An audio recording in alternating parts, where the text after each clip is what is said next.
So, Ryan, welcome to Strasbourg. Thank you. Thanks for having me. You came with a new animated movie that's called Canvas. Yes. It's screening for the first time tonight.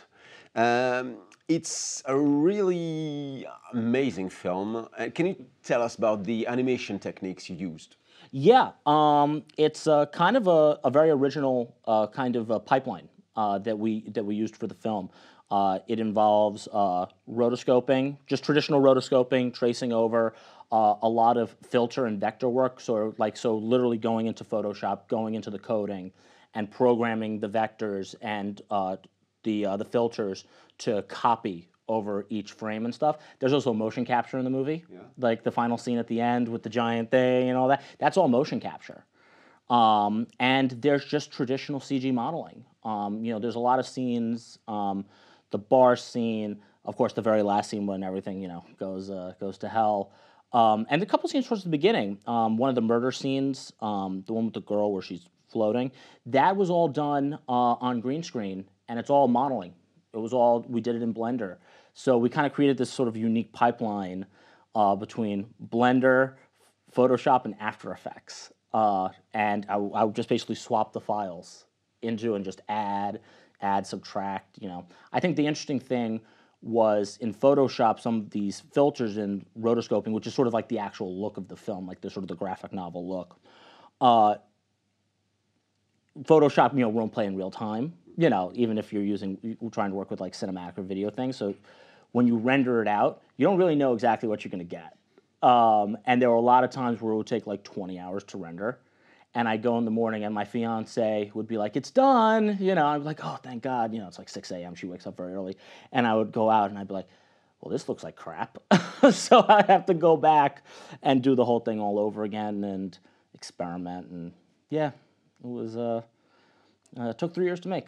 I see. It took 3 years. The movie really has that graphic novel look. Yeah. With those images that appear quite black, it brings us to like a Frank Miller universe. Mm-hmm. Was that the intention? That absolutely was. That absolutely was the intention. I'm really glad that you noticed sort of like the rich blacks in the film. And one of the things that was hard to do, and sometimes I just had to wind up doing it by hand, frame by frame, with some of the line work. You just really have to dial it in.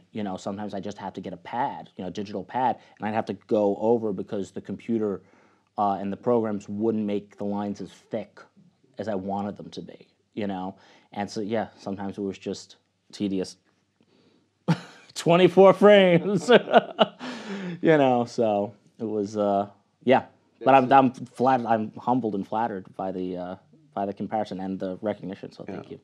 It's an insane amount of work, and also I couldn't help noticing that your previous short films, they were not all animated; they were all live action films. They're all live action. Okay. Yeah.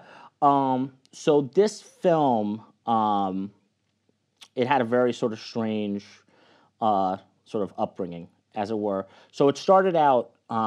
I had written a live-action screenplay like 6 years ago, and we were shopping that script around. And we had raised some development money for it to get the film off the ground, see if we could get some cast attached. And the script, very different from what this film is. It all takes place in a house. It's sort of very much a Blumhouse-style horror film.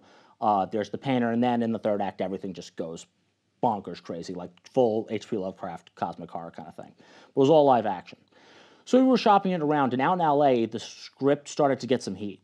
And it got to one studio out west and was getting really high up, and we thought that we were going to get the green light on it. And we were really, really excited. And then I got a call from one of my EPs, and she was like, hey, Ryan, I have good news and I have bad news. And I was like, well, that just means it's bad news. So just tell me the truth. And long story short, she was like, they love your screenplay. She was like, they're not going to let a first-time director do this kind of cosmic horror film. No way. She was like, this is a $10 million movie. She's like, they're not going to do it. And it was like, so the thing kind of died on the vine there. We discussed other things like maybe the script could live in other things, but I was like really actually quite depressed and really sad. And so was my whole team, my producers, cast. We were really sad. So one of the things that we were doing when we were shopping the script around is that I was shooting these sort of live action little vignettes from the world of the script. You know, had nothing to do with the plot of the movies. They were just this world where the painter exists. You know, and I would shoot these little vignettes, and they were on DSLR. You know, they didn't look very good. You know, because we just did it quickly. The idea was just to sort of gin up some social media buzz and maybe, you know, prove to a studio that I could actually, you know, direct a horror film. You know, or certainly a big horror film. So in my, you know, state of depression, you know, I'm lying awake there at like 2:30 in the morning, and I was like, what am I going to do with these like really cool little vignette shorts I did? You know, because I thought the acting was really good in it. I thought the acting was the best part. And I was like, what if I animated it? And so I called up one of my producers, and I was like, hey, I'm going to animate this. And we're going to start with rotoscoping. We're going to rotoscope these scenes, and we're going to string them together and see and sort of explore what the story might be. And she was like, what? You're out of your mind. Like, what? No. Like, she was like, what? No. Just make a different movie. And I was like, no, I want to tell this kind of world. I want to do a horror movie. I want to do this kind of cosmic horror. And so I put together a test. And I started doing some R&D, and I started showing certain people some tests. And then finally we went to one of our financiers, and I screened about 10 or 15 minutes of very rudimentary, like not what you see in the final product, to see whether he would let us basically use the money that he gave us for the bigger film and use it for this film. We screened it for him. Truth be told, he didn't like it at all. He didn't like it one bit. But he's like, I have enough faith in you. I trust you. He's like, I know this is early stages, and he's like, I know how filmmaking works. Like, sometimes it won't be good until the last minute, and I also know that it might not ever be good. So he let us do it. So we started in earnest shooting more scenes, and we never had a finished script. I would write as we went along, and some of those like big scenes, you know, I think the only thing that I'm actually good at in filmmaking is writing. I think the only thing I can actually write is dialogue. Everything else I'm like, eh. So I would write, you know, these mountains of pages, you know, like 10-page dialogue scenes, and I would give it to the cast the night before. And they would show up on set, and sometimes they were in front of a green screen with just like a table and like a bar set up, you know, and stuff like that. And they're like, wait, what are we doing? You know, and I'm just like, guys, just trust me. It's going to look great. And they were like, okay, well, whatever. And then I had about 30 minutes of a first act, sort of side A. And I got the animation pretty dialed in. And I was feeling pretty comfortable for it. And then I started to actively screen it for people and, you know, see if we could raise a little more money, you know, and actually just sort of say, okay, this is the film we're making. What do you think? And people seemed to really just respond.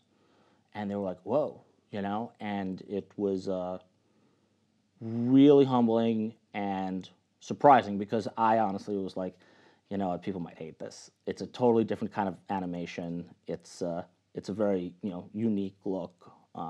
Obviously, the great Richard Linklater and others, you know, have done sort of the rotoscoping thing, but, you know, this has its own sort of graphic novelty look to it. So, didn't know how people were going to react, but so far, knock on wood, any wood here, you know, so, yeah. It's unique, indeed.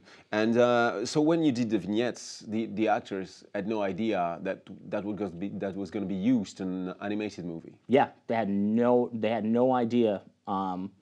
It was very interesting. It's kind of funny. So, you know, in the film how I sometimes use some live action stuff? So those two monologues in side A and side B, it's interesting is that if I was making the film today, those would probably be animated. It was just that at the time, you know, we had to get the movie done. You know, we had to show people. You know, we'd already been in development for so long and stuff. Like, I wanted to get it done just even for my own sanity. And I was not confident in retaining the performance from those two monologues in the animated way, because I was trying and I just couldn't get it right. Like, it started to feel like the Uncanny Valley look. And so I was like, okay, well, let's do it like this interrogation security footage. But I actually think it was sort of a blessing in disguise, because nowadays I think we've really got the pipeline really tight. So I think we could actually preserve the performance and really get it exactly where we wanted. So, but I actually think that interrogation security footage adds a really unique little voice to the film. And at some point, when you knew that the actors were about to be used in this animated movie, did you direct them in a certain way, knowing that there are some facial expressions that wouldn't come out the same as in a live-action film? Actually, not too much, because I wanted to. It was really important to me to sort of like the whole idea of even using those vignettes that we shot was because the performance was so good. And so I didn't really want to direct them differently, because I didn't want them to overdo it or like change their facial expressions, either do less or more. I really love our cast and talent, and I'm really blessed to know and be, to be able to work with these people. And I was like, I didn't want to actually change that. To me, the burden was not on the performance. The performance was great. To me, the burden was on the animation to create a really cool aesthetic, but preserve what they were doing. Like, that was the most important thing to me, So I actually didn't direct them differently. That said, they did, a couple of casts understandably start to get pretty frustrated with me when we shot a couple of scenes, because it was R&D the whole time. Like, we were kind of, figuring it out as we went along, figuring out the look and figuring out like the pipeline, like actually how to do it. And, oftentimes the cast would, ask me, I was like, well, what about this lighting? Or they were worried about like a close-up or something, because, I started to shoot in like, I wound up using, I think you guys had a Blackmagic pockets over there too. I started shooting in 6K so I could just punch in, and doing like these big wide shots. And they didn't understand, like, well, you're not doing coverage, you're not doing this. And I was shooting these big wide shots, but like really like digging in, like trying to get like the most intimate performance possible. It was almost sort of theater-esque that way. And they were like, well, but you're having us do everything in the wide. There's nothing going to be in a close-up. Like, well, we're going to be out of energy. And I'm like, no, I'm going to use this in the close-up. And so I think once I started to screen bits, I think everyone sort of got an understand. I think I got a better understanding of it. So, yeah, they understandably got a little frustrated, but they kept the faith. So, they kept the faith. That's good. It's really interesting to see where you use animation and where you don't. Because like the most gruesome images, like the murders and so, it's actual live action and there's no animation on it. Yeah. Yeah, as I said previously, it was when I did not feel confident that the animation was going to preserve those two monologues, those two performances. I was like, okay, maybe we can do those like interrogation kind of footage. But then I was like, okay, but that has to make logistic sense in like the voice of the movie. So I can't just have these two live action monologues and then every single other thing is animated. That's not gonna play. So I was like, what if we make everything live action sort of from like the security point of view, like the state's point of view? And so I started getting footage actually from the riots in New York and the United States. I live in New York, so a lot of the fury and the protests, understandably, that I witnessed, I filmed a lot of that, and I started using a lot of and integrating that into the film. And then it just sort of hit me. I was like, because I was animating a lot of like murder scenes and stuff like that, and I was like, it looked gruesome, but it's animated. So I was like, it didn't feel like it didn't have the punch.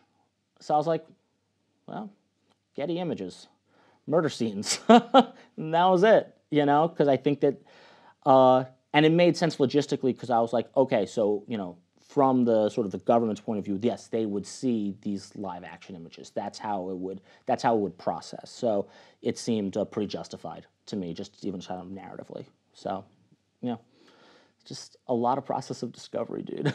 It was a lot of process of discovery. Yeah. So that character, the painter, right? That evil character, he was also supposed to be the main character of your big live action project? Yes, the painter was the main villain of the original live action script. Yeah.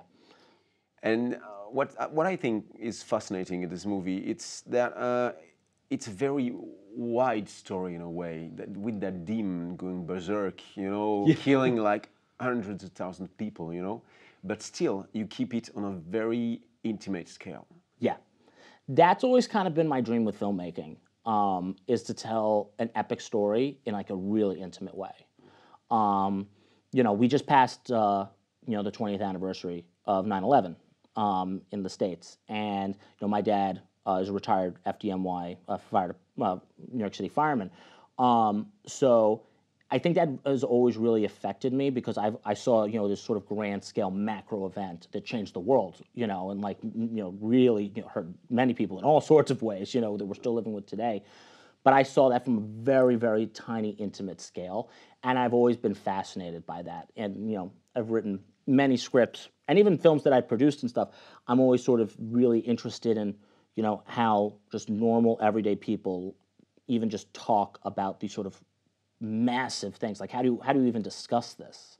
And so yeah, I've always wanted to do that, and that was definitely the goal with this film. Like I wanted this film to be about two people, George and Rayla, on opposite ends of this sort of political coin, in this crazy sort of ecclesiastical world, you know, where there's galaxies and demons, you know, and coming to Earth and killing a whole bunch of motherfuckers, and it's the whole thing. And that was really important to tell it from like the most intimate scale as that I could, you know, where I am at least in my writing right now. So. Yeah, that's quite smart because now I don't know if it's the intention, but you can still use that universe, use that context to tell other stories, intimate or less intimate, about other characters to get closer to the creature and the painter. And yeah, it's funny you say that because you know there's probably 300 pages of scenes and backstory and all kind of stuff from the world of this movie that have nothing to do with Canvas, you know, like the actual plot or whatever.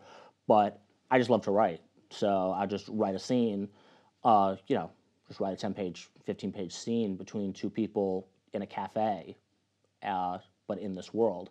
And then I have scenes where the painter goes back and like sees the devil and like back on like its home planet and everything, and it gets really pretty epic and wild.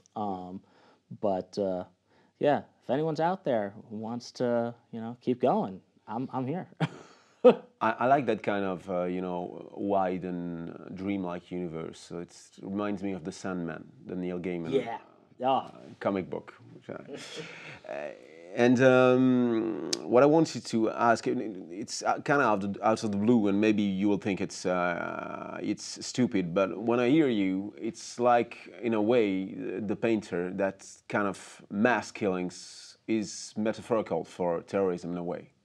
Oh, yeah. I mean, the movie, I don't think, you know, I'm always open to, you know, hear other people's opinions politically or one way or another. I, you know, definitely ascribe to myself being my allegiance to the left. But, you know, I'm always interested in hearing other points of view. But I am, in and of itself, a very political person. You know, so, yeah, I think just look at the surveillance state that we have to live in today, you know, for the sake of safety. And, you know, who knows how much actual safety that, you know, these sacrifices that we make to our civil rights actually get us. So yeah, and you could draw a direct correlation to Canvas. I mean, you know, there was, you know, one thing when we were making the film pre-COVID, there was one point I had this sort of like moment where I was like, you know, are people going to go along with this story? Are they going to be like, or is it going to be too wild that the government's going to cover up, you know, this thing by a mass murdering painter, you know, the demon painter, the thing, blah, blah, blah. And then COVID strikes. And every government across the world is either cowardly and shady, or they're actively duplicitous. Certainly in the United States, you know, we had just active, you know, sort of insidiousness from our government in how they handled COVID. So then I was, you know, going through it, and I'm sitting, you know, in my apartment with my fiance, and I'm like, babe, I don't think that this is unrealistic at all. And she was like, yes, I've been telling you that for the past 2 years. She's like, yeah, I know. You know, so yeah, I have a healthy distrust, not in a conspiratorial sense or anything, but I do have a healthy distrust of certain government actors. And I think that people, and I've experienced this firsthand, I think when people are scared, they're willing to give up a lot and do sort of longitudinally very stupid things. And very foolish things that are actually sort of counter to their interests. But, you know, fear is a powerful thing. That's what the original live action script all centered around, was about the notion of fear, you know. And I think Canvas to a certain extent, although I think I branch out into other themes too, just because it fit the plot better. But yeah, people are scared. They, do some kooky things, as we've seen. As we've seen, exactly. So, well, I hope our audience will just go with it and understand how deep the movie goes in all those topics. Yeah. Thanks a lot for your answers. Oh, thank you so much. It's a great festival, and I'm so humbled and blessed to be here. So thank you.